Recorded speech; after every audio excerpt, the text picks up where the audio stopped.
So I like ASMR videos, and I like video essays. So I thought, why not merge the two? Plus, I've been watching some of Steven Crowder's content lately, and I found that he's fairly obsessed with gay people. I don't watch Steven Crowder's content on a regular basis, but I do know that he cried about being demonetized for calling Carlos Maza lesbi queer. I've watched a few change my mind videos, and I've generally found those conversations to be unproductive at best. But I wanted to talk about recent comments Steven Crowder has made about LGBT people in general, because I think they're emblematic of conservative propaganda today. I wanted to point out two examples. The first example has to do with the supposed prevalence of the gay agenda in popular media.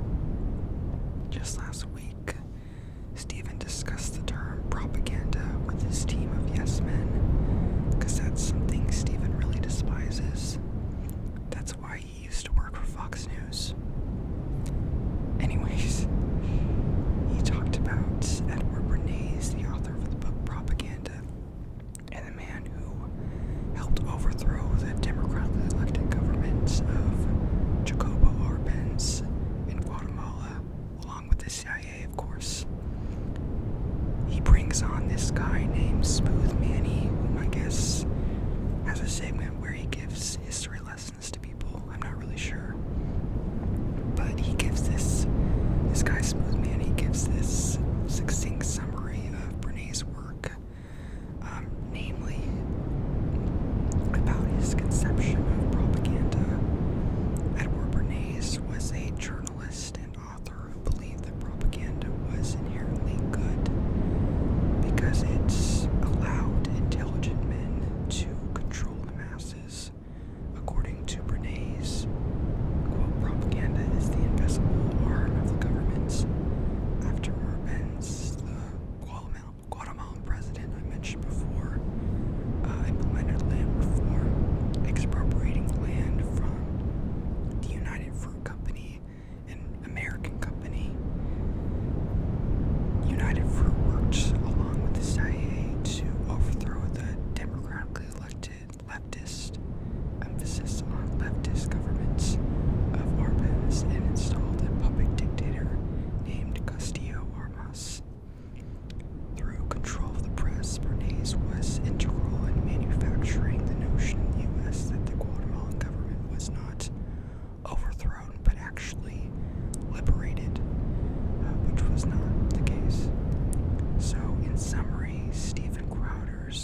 Bernays uses Bolshevik as an example of one such symbol or cliche propagandist in vogue. I wonder where we've heard of that before. Definitely not on a certain right-wing network. Bernays also believed that a propagandist is a creator of circumstance.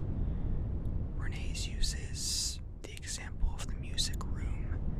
To Bernays, you have to convince the public that they need a music room before you can urge them to buy a piano.